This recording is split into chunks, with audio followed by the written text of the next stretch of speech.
जोहार। नया सवेरा कार्यक्रम में आप सभी दर्शकों का स्वागत है।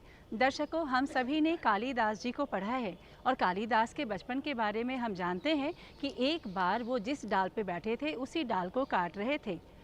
ऐसा करते हुए उन्हें किसी ने देखा और उन्हें सलाह दी कि कालिदास, तुम जिस डाल पे बैठे हो उसी डाल को काट रहे हो तो गिर जाओगे। कालिदास को ये बात तुरंत समझ में आ गई और वो तुरंत पेड़ से नीचे उतर गए। आज की तारीख में भी ऐसे कुछ लोग हैं जो जिस देश में रहते हैं उसी देश में नुकसान पहुंचा रहे हैं, वहीं के लोगों को नुकसान पहुंचा रहे हैं, जिस पे शिकंजा कसने के लिए केंद्र सरकार, राज्य सरकार, पुलिस प्रशासन योजना चला रही है और उस योजना के तहत मुख्य धारा से भटके हुए लोगों को मुख्य धारा में जोड़ा जा रहा है। उन्हें समझाया जा रहा है कि वो राह गलत है और यकीन मानिए इस योजना का लाभ भी हमें मिला है। कार्यक्रम नया सवेरा में हम दिखाते हैं झारखंड के उन 16 जिलों की कहानी जहां पे मुख्य धारा से भटके हुए लोगों की वजह से दुष्प्रभाव रहा है, विकास की गति थम सी गई है, पर आज यहाँ की तकदीर और तस्वीर दोनों बदल चुकी है। गांव विकास की ओर अग्रसर है और लोगों का आर्थिक, सामाजिक, बौद्धिक विकास हो रहा है। आज के अंक में हम आपको लिए चल रहे हैं जामटोली। जामटोली बेरो प्रखंड का हिस्सा है जो रांची जिले में आता है। वहाँ चल के हम देखेंगे कि कैसे इस क्षेत्र का विकास हो रहा है, लोग कैसे आगे बढ़ रहे हैं, योजना का लाभ कैसे उठा रहे हैं और कैसे ये जिला नक्सल मुक्त हो रहा है। तो हमारे साथ रुक कीजिए बेरो प्रखंड रांची। सरकार की बेहतर नीतियों के कारण रांची जिला के बेरो प्रखंड का हरिहरपुर पंचायत नक्सल मुक्त होकर विकास की ओर तेजी से अग्रसर हो रहा है। इस प्रखंड का जामटोली गांव खुशहाली का पर्याय बन गया है। हालांकि एक समय ऐसा भी था जब बेरो प्रखंड के गांवों में ग्रामीण सूरज डूबते ही अपने घरों में बंद हो जाते थे। डर, भय और दहशत का यह आलम था कि ग्रामीण दिन में भी अपने घरों से सोच समझकर ही बाहर निकलते थे। यह स्थिति तब थी जबकि रांची शहर से बेरो प्रखंड काफी सटा हुआ है। बेरो प्रखंड में जो विकास कार्य होने चाहिए थे वे लंबे समय तक नहीं हो सके। सुदूरवर्ती गांवों में कच्ची सड़कें थी, हर घर तक रोशनी की पहुंच नहीं थी, लोगों को पीने के लिए शुद्ध पेयजल नहीं मिल पाता था, स्वास्थ्य केंद्रों की स्थिति बदहाल थी। इसके कारण मरीजों को इधर उधर भटकना पड़ता था। बंद पड़े स्कूलों के कारण बच्चे शिक्षा से भी वंचित हो रहे थे। साथियों जोहार। कार्यक्रम नया सवेरा में आप सभी का स्वागत है। मैं हूं मेहुल प्रसाद। साथियों, आज हम आ पहुंचे हैं बेड़ो प्रखंड के हरिहरपुर के जामटोली में।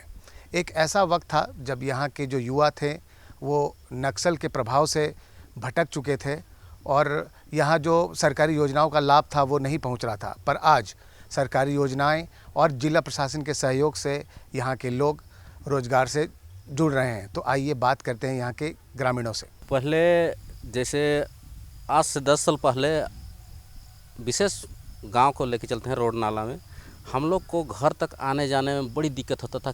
बरसात के मौसम में हम लोग कीचड़ से ये जाते थे, बिजली नहीं थी, रात को निकलने उकलने में डर लगता था। यहाँ पहले कुछ नक्सलवादी भी क्षेत्र था। हम लोग को अभी जो बिजली का व्यवस्था हुआ तो हम लोग को सारा सुविधा, बच्चों को पढ़ाई लिखाई ये सब सारी व्यवस्था हो गई। रात में आने जाने में भी जैसे सड़क बन गया रोड गांव में, तो उसमें आने जाने के लिए भी हम लोग को कोई दिक्कत नहीं होता है। आज हम लोग का कोई भी किसी की तबीयत ख़राब हो जाता है तो हम लोग का नज़दीक बेड़ों में हॉस्पिटल है, हम लोग का घर तक मानता वाहन या कोई भी गाड़ी आने की सुविधा है। हम लोग को बहुत इसमें सुविधा हुआ। और जो नाला उला भी बन रहा है तो नाला उला में जो हम लोग गांव में पानी जमा होता था वो सारा अब उतना हम लोग के गांव में जमा नहीं होता है। हम लोग का छोटा परिवार है, हम पति पत्नी और 3 बच्चे मेरे हैं। बच्चों की स्कूली व्यवस्था पहले तो यहाँ नहीं था, अभी तो हम लोग बेड़ो नज़दीकी 2 किलोमीटर है तो जाते हैं। और यहाँ जो प्राइमरी आरसीसी स्कूल है तो इसमें 5 क्लास तक पढ़ाई होता है। तो कुछ छोटा बच्चा यहाँ पढ़ते हैं, बाकी बात बेड़ो चल जाते हैं। यहाँ से 2 किलोमीटर यहाँ है बेड़ो।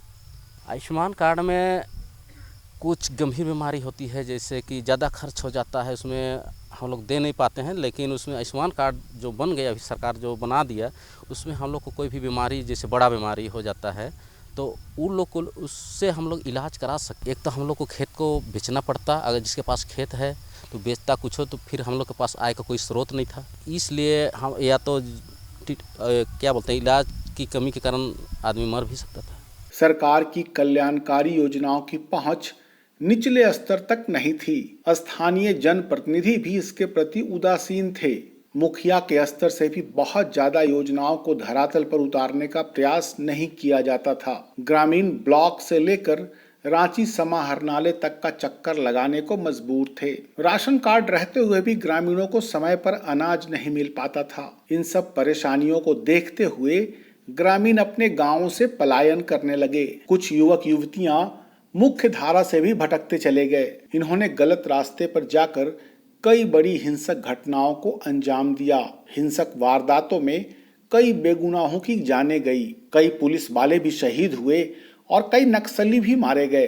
यहाँ माहौल बहुत ख़राब था। हम लोग इसमें जोड़े ना ये मत्स्य पालन से, इससे हम लोग बहुत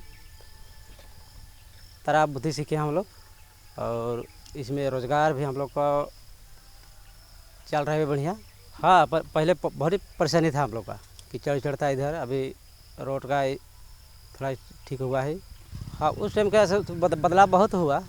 बहुत पहले था बेरोजगार में थे हम लोग, तो बहुत अभी सरकार का योजना से हम लोग कुछ आगे बढ़े हैं। पहले का माहौल तो ऐसा था ना, एकदम बड़ी गरीबी स्थिति थी। सरकार से उधर इधर जोड़ने किए तो हम लोग को कुछ ये लाभ मिल रहा है अभी।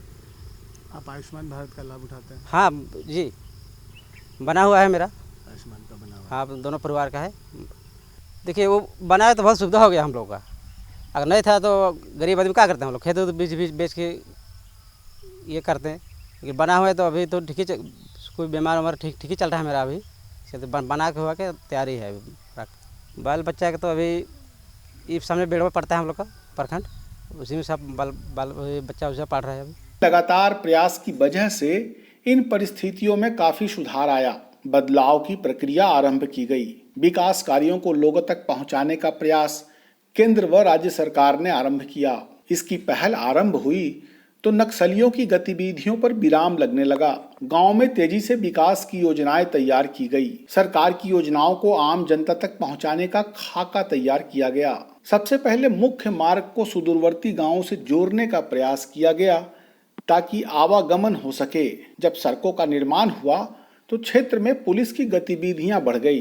जिला प्रशासन के पदाधिकारी भी गांवों का भ्रमण करने लगे। पहले का स्थिति देखा जाए अभी का तुलना में तो बहुत ही गंभीर स्थिति थी नक्सलियों का। पहले जो स्थिति थी उसमें हम लोग का बच्चों लोग को बहुत ही परेशानी होती थी। कहीं दूर स्कूल भी नहीं भेज पाते थे हम लोग। नक्सलियों के चलते रोड नाला जो भी सुविधा होना चाहिए वो नहीं हो पाती थी गवर्नमेंट से, जिसके कारण हम लोग का बच्चों लोग का भी पढ़ाई का बहुत बड़ा बाधा होता था। लेकिन अब हमारे गवर्नमेंट, राज्य सरकार, केंद्र सरकार सभी ने मिलकर अभी बहुत सारा चीज़ में बदलाव किया है। अभी हमारे क्षेत्र में नक्सलियों का अभी काफ़ी कम है और लोग सरकार का जो योजना है, जो अभी योजनाएं चल रही हैं उससे जुड़ रहे हैं लोग, और जो नक्सल का क्षेत्र था वो काफ़ी कम हो रही है। जैसे कि अभी हमारे बीच में सरकार का ये योजना है, जिसे मत्स्य विभाग को ही ले तो मत्स्य विभाग एक बहुत बड़ी नीली क्रांति लाई है, जिससे लोग जुड़कर अच्छा व्यवसाय कर रहे हैं और अच्छा रोज़गार कर रहे हैं, जिससे सभी का बाल बच्चा अच्छा से पढ़ाई लिखाई कर रहे हैं।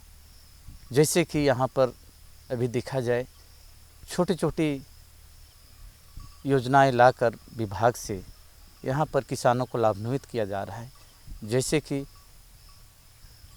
अभी मत्स्य पालन के क्षेत्र में बायोफ्लॉक का निर्माण प्रधानमंत्री मत्स्य संपदा योजना के तहत महिलाओं को भी जोड़ा जा रहा है, ऑर्नामेंटल रंगीन मछली से संबंधित, जिससे उसको रोज़गार मिल रहा है।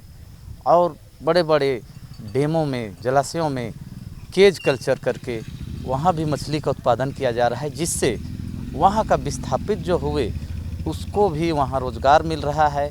और जो गलत दिशा में लोग भटक रहे थे, युवा लोग, वो भी उससे जुड़कर अच्छा मुनाफा कमा रहे हैं और लोग गलत दिशा में भटकने से पहले की अपेक्षा अभी बहुत ही सुधार हुआ है। गवर्नमेंट की तरफ से।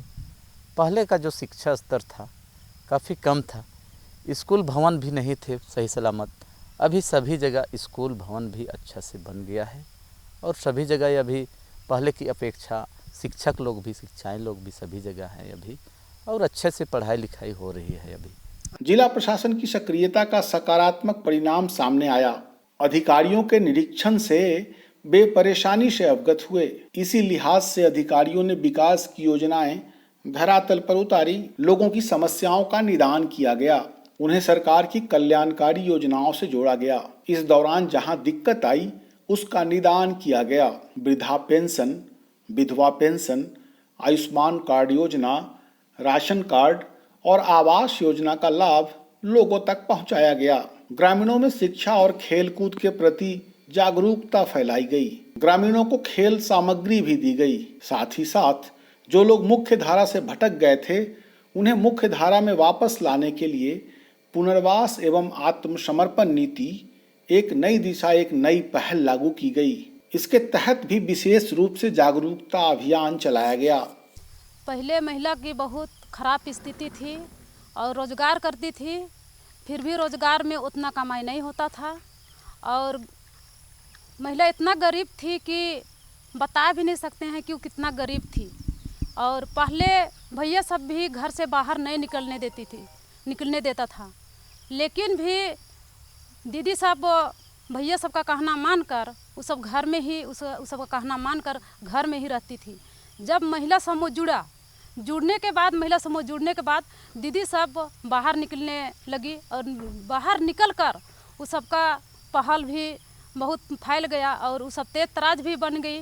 और अभी हम लोग को महिला समूह जुड़ने के बाद भी बहुत अच्छा से चलने लगा। और जितना स्थिति खराब था, बच्चों को पढ़ाने के लिए पैसा भी नहीं मिलता था, लेकिन बच्चों को फीस भरने के लिए भी पैसा नहीं मिलता था। लेकिन जब महिला समूह बन गया उस समय से महिला समूह से पैसा लेके दीदी सब अपना घर भी बना रही है, प्लस बच्चों को स्कूल भी भेज रही है। बच्चों के लिए कोई अभी उतना दिक्कत नहीं हो रहा है महिला समूह जुड़ने के बाद। उसके बाद में वो सब अभी 50,000 महिला समूह के पहले दिया था, 50,000 देने के बाद अभी 6 लाख दे रहा है। तो दीदी सबको कोई तकलीफ अभी नहीं है। दीदी सब जितना मन चाहे 1% में उसको लाख रुपया पैसा मिल रहा है। तो दीदी सब अभी बहुत आगे बढ़ चुकी है और बहुत दीदी सब खुश भी है। जो भी खुश है, बहुत अच्छा ही खुश है। हम भी समूह चला रहे हैं, मेरे दीदी सब बहुत खुश है। शौचालय भी बना तो बहुत अच्छा है। दीदी सब बाहर जाती थी शौचालय करने, बहुत बेशर्म की बात थी।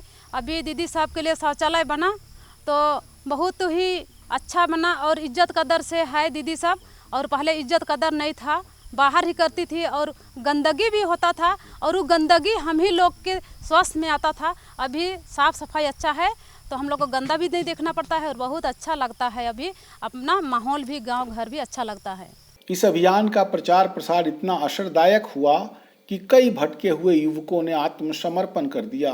रोजगार मुहैया कराने के लिए कौशल विकास प्रशिक्षण दिया जाने लगा। प्रशिक्षण के बाद लोगों को रोजगार मुहैया कराया जाने लगा। रोजगार मिलने से ग्रामीण स्वावलंबी बने। इससे गांव में खुशहाली नजर आने लगी। अब समय समय पर जिला प्रशासन और स्थानीय मुखिया के माध्यम से गांव में शिविर लगाया जाता है। इसके माध्यम से ग्रामीणों की समस्याओं से अधिकारी अवगत होते हैं। हर तरह की समस्याओं का निदान करने के लिए जिला प्रशासन हर समय तत्पर है। अब इन बदलावों को देखते हुए लगता है कि बेरों में विकास की लंबी लकीर खींची जा रही है। लोगों के चेहरे पर मुस्कान लौट आई है। सबके प्रयास से ऐसा संभव हो पाया है। आज के ज़माने में अगर देखा जाए तो सरकार की जो योजनाएं हैं वो बहुत ही सफलतापूर्वक तो नहीं बोला जाए, मगर जो योजनाएं हैं उसको आज के युवक ले रहे हैं इसका लाभ। अगर इस साल में अगर देखा जाए तो हम ही जो लिए हैं योजना, जो सिडको फैट से जो मिला है 5 वर्षीय योजना के तहत 5 दिवसीय प्रशिक्षण मिला, 3 दिवसीय प्रशिक्षण मिला। उसके बाद योजना के तहत अभी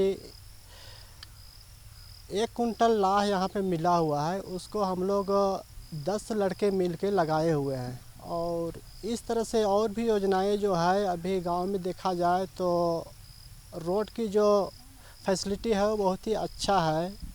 इसके साथ साथ जो वन का जो अभी देखा जाए तो उसका जो अंधाधुंध कटाई चल रहा था आज से लगभग 10 साल पहले, वन लगभग ख़त्म होने के कगार में था, मगर 10 साल से इधर अगर देखा जाए तो वन का जो घेरावा हुआ है और अभी भी घेरावा चल रहा है योजना के तहत, उसमें गांव के लोगों को एक तो रोज़गार भी मिल रहा है इस योजना के तहत जो, और वन की बचाव भी हो रहा है। तो ये भी एक योजना है। ऊपर से अभी जितने भी घर था, जितने मोहल्ले था, उसमें पीसीसी रोड की जो फैसिलिटी मिला हुआ है वो बहुत ही बढ़िया मिला हुआ है। पीसीसी रोड के साथ साथ जो योजनाएं मिला है, जो साइड में नाली का वो भी बहुत ही बढ़िया है। तो एक तरफ से गांव को स्वच्छ बना दिया है। तो ये भी योजना है सरकार की, और इस योजना के तहत गांव में जो फैसिलिटी और जो स्वास्थ्य जो पहले था उसमें बहुत ही सुधार हुआ है। तो दर्शकों, हमने देखा जामटोली बेरो प्रखंड रांची की कहानी, कैसे वहाँ पे लोग विकास कर रहे हैं, लोगों का आर्थिक, सामाजिक, बौद्धिक विकास हो रहा है। जो एक दहशत था लोगों के मन में, जिस दहशत के कारण वो चार दीवारी में रहना पसंद करते थे, वो दहशत की दीवार टूट चुकी है और वहाँ पे नया सवेरा उदय हो चुका है। लोग बिल्कुल कह सकते हैं कि उनके अंदर किसी भी तरह का संदेह नहीं है कि सरकार उनके साथ नहीं है, और उन्हें ये भी संदेह नहीं है कि उनका किसी तरह से नुकसान होगा, और वो जिला पूरी तरह से प्रगतिशील है। अब हम रुक करेंगे दूसरे जगह पे, वो है हरिहरपुर। हरिहरपुर बेरो प्रखंड का हिस्सा है जो रांची जिले में आता है। वहाँ चल के हम देखेंगे कि कैसे विकास हो रहा है, कैसे वहाँ पे नया सवेरा करने की तैयारी चल रही है, लोगों का विकास कैसे हो रहा है। तो चलिए रुक करते हैं हरिहरपुर बेरो प्रखंड रांची। दर्शकों नमस्कार, कार्यक्रम नया सवेरा में आपका स्वागत है। आज के अंक में हम बेरो प्रखंड के बट टोली आ पहुँचे हैं। बट टोली कभी नक्सल प्रभावित क्षेत्र हुआ करता था, जिसकी वजह से यहाँ विकास के कार्य हो नहीं पाते थे। लेकिन केंद्र सरकार और राज्य सरकार के नीति के बाद ये नक्सल मुक्त हो चुका है, जिसकी वजह से यहाँ विकास की धारा लगातार बह रही है। तो आइए यहाँ के ग्रामीणों से मिलते हैं और ये जानकारी लेते हैं कि किस प्रकार बट टोली नक्सल मुक्त होकर विकास की ओर अग्रसर है। उस समय महिलाओं को बहुत समस्या होता था, जैसे घर से उन्हें निकलने भी नहीं दिया जाता था, और मैंने घर में ही रह के काम करने मैंने बोलते थे पहले के मैंने बुजुर्ग लोग, और घूंघट में रहने का कहते थे। पहले और आज में बहुत अंतर है। जैसे अभी हम लोग बढ़िया से मतलब हम लोग चला रहे हैं हर चीज़ को, कहीं भी जा रहे हैं आ रहे हैं, कोई दिक्कत नहीं है हम लोग को। जी हम लोग समूह सहायता से भी जुड़े हैं। हम लोग समूह से जुड़ के बहुत कुछ किए हैं, जैसे घर बनाए हैं और अपना आजीविका बढ़ाए हैं। पहले कभी जब ये नक्सली क्षेत्र था तो ऐसा संभव हो पाता था? जी नहीं, ऐसा संभव नहीं था हम लोग के मतलब गांव में। सड़क का विकास हुआ है, हम लोग का मैंने घर तक सड़क पहुंच गया है। अभी मैंने आने जाने के लिए भी आराम है, हम लोग को कोई सा परेशानी नहीं है आने जाने के लिए, हम लोग आराम से आ जा सकते हैं। बहुत फ़ायदा हुआ है। मैंने आराम से हम लोग गाड़ी आता है, एम्बुलेंस आती है, ले जाती है हम लोग को, लेडीज लोग को, महिला लोग को ले जाती है हॉस्पिटल, और आराम से हम लोग मतलब जा सकते हैं। हाँ, उसमें कमी आया है, अब वैसा कोई शिकायत नहीं है। जी सर, मुफ्त में इलाज हो जाता है। फिर गांव में भी आते हैं कुछ डॉक्टर लोग, वो लोग भी देख के जाते हैं, और सुविधा है कि मैंने हम लोग भी उतना दिक्कत नहीं है। अभी तो मैंने गाड़ी चलती है तो हम लोग चल जाते हैं, अस्पताल भी हम लोग चल जाते हैं आराम से। मैंने वहाँ पर बेड उड पूरा लगा हुआ है, फिर वहाँ खाना पीना भी मिलता है, इलाज भी बढ़िया होता है वहाँ। गाँव तो अभी कहे कि पहले बहुत परेशानी हो रहा था, जंगल झाड़ था, और जगह जगह में अब तो रोड बन गया, और आदमी को आने जाने के लिए हम सबको यानी कि सुविधा यानी कि हो गया इसलिए पहले के अपेक्षा अभी बहुत अच्छा है। पहले तो हम लोग अंधेरा डिबिया बत्ती में यानी कि पढ़ाई कर रहे थे। अब का समय में यानी कि जो करंट बिजली हो गया, और सही से यानी कि लाइट उठ रहता है, घर में बल्ब जलता है, और सब कोई पढ़ाई बच्चे लोग भी कर लेते हैं। अब वो डिबिया बत्ती लालटेन से जलाना नहीं पड़ता है। पहले की अपेक्षा बहुत अच्छा सुधार हुआ है। और डिबिया बत्ती से निकल के आप अब बल्ब के ज़माने में हाँ, बिजली के ज़माने में आ गए। जी हाँ। ये विकास हुआ आपके गाँव में। हाँ हाँ, जल के लिए तो पानी का विकास हुआ है जो मुखिया फंड से आया है सरकार के थ्रू से। अभी चापाकल में जो लगा दिया है सिंटेक्स, उसमें हम लोग गांव टोला के लिए पूरा हो जाता था। लेकिन पहले महिलाएं लोग थे बहुत दूर दूर तक यानी पानी लाने जा रहे थे, जहां कुआं सब मतलब गांव से यानी कि 1-1.5 किलोमीटर दूरी जा रहे थे। कहीं झरना का पानी निकल रहा था, उसको यानी कि ला रहे थे। बहुत परेशानी हो रहा था। लेकिन अभी तो जल पीने के लिए भी पानी का सुविधा हो गया। स्वास्थ्य व्यवस्था में हम लोग का जैसे कि बेड़ो स्वास्थ्य केंद्र हो गया, मतलब हॉस्पिटल हो गया, इसलिए अब जो एम्बुलेंस को फ़ोन करने से भी कुछ परेशानी होता है तो वो सब भी आ जाते हैं। और जैसे कि रोड भी नज़दीक है तो हम लोग अपना चल के आने के, अपने से भी आने के गाड़ी उड़ी में पहुंच जाते हैं, क्योंकि ज़्यादा दूरी नहीं है। और पहले की अपेक्षा पहले साइकिल में चलना होता था, अभी यानी कि घर घर में यानी कि बाइक हो गया और ऑटो सब कार। और जब यानी कि फ़ोन कीजिए तो यानी कि आ जाती है गाड़ी उड़ी। जिस समय नक्सल प्रभावित क्षेत्र था उस समय माने दिन में ही नक्सली और आकर के रास्ता में घूमते रहते थे, गांव में निवास करते थे। वो आम जन जो जिनका जान पहचान इस क्षेत्र में नहीं था, वैसे लोगों को रास्ता में दिन दहाड़े चलना दुभर होती थी। रास्ते में लोग चलते थे तो रास्ते पर उन लोगों को चेक करके और रंगदारी मांगा जाता था, मोटरसाइकिल छीन लिया जाता था, 4 चक्का जिनके पास रहता था उनको धमकाया जाता था कि इतना रंगदारी दो। ऐसा परेशानी और आम जन को होती थी उस समय। रात में नक्सली आते थे गांव के किनारे, जो घर होती थी उन लोगों के घर में, और आ करके बोलते थे कि हम लोग इतना आदमी है, खाना बना दीजिए। लोग सक्षम होते थे तो बनाते थे, कोई परिवार में सक्षम नहीं होते थे फिर भी दबाव पूर्वक उनको भोजन बनाने के लिए कहा जाता था। और वैसे परिवार के लोग दूसरे के यहाँ से चावल दाल मांग करके ला करके और उनको भोजन बना करके और खिलाना पड़ता था। नहीं, सरकारी योजना तो भैया आती थी लेकिन नाम मात्र के लिए आती थी, और जो भी राशि आता था उसे उन लोग भी नक्सली लोग ही और मांग करके ले लेते थे। तो काम कैसे होता, इसलिए काम सही सलामत नहीं हो पा रहा था। अच्छा, वो अपना हिस्सा मांग लेते थे, बोलते थे मुझे कुछ परसेंटेज ले लेते थे जो भी काम या भी योजनाओं का जो भी लाभ मिलता था। हाँ, सीधा सीधे नक्सलियों का कहना था कि नहीं सो हमारे क्षेत्र में काम हो रहा है इसलिए इसका 50% हम लोगों को चाहिए। तो कोई भी योजना आएगा उसका 50% राशि को यदि बांट दिया जाएगा तो काम कैसे होगा। इसलिए सही सलामत सरकार की योजना आम जन तक नहीं पहुंच पाता था। नक्सल के रहते तो काम नहीं हो पाया था, लेकिन नक्सल मुक्त होने के बाद केंद्र सरकार राज्य सरकार दोनों का योजना जब सही सलामत सुचारू रूप से चलाने का संचालन प्रारंभ किया गया, उस समय सबसे पहले और सड़क पर काम किया गया, निर्माण किया गया। फिर प्रखंड मुख्यालय से जिला को जोड़ने के लिए सड़क का निर्माण किया गया। और जहाँ जहाँ पुल पुलिया की आवश्यकता थी, पहले एक गांव से दूसरे गांव जाने के लिए खेत के बीच में मुश्किल होती थी, वैसे जगह में पुल और पुलिया का निर्माण कराया गया। दर्शकों, आज के अंक में गए हम बेरो प्रखंड, देखा हमने जामटोली की कहानी, साथ ही साथ हमने देखा हरिहरपुर बेरो की कहानी, कैसे वहाँ पे विकास हो रहा है, कैसे लोगों के अंदर से जो डर बहुत सालों से समाया था वो डर निकल चुका है और लोगों का विकास हो रहा है। और यह कहना गलत नहीं होगा कि नया सवेरा का वहाँ उदय हो चुका है। दर्शकों, अब वक्त हो गया है कि हम आपसे विदा लें, लेकिन चलते चलते आप सभी से गुजारिश है और हमारी नैतिक जिम्मेवारी बनती है कि अगर हमें कहीं भी ऐसा लगे कि कोई व्यक्ति समाज से भटका हुआ है या उसकी मंशा है समाज से भटकने की, तो हम उसे समझाएं कि वो राह गलत है और वो मुख्य धारा से जुड़े रहें। अगले अंक में फिर होगी अपनी मुलाकात कार्यक्रम नया सवेरा के साथ। तब तक के लिए हमारी पूरी टीम को दीजिए इजाज़त। नमस्कार।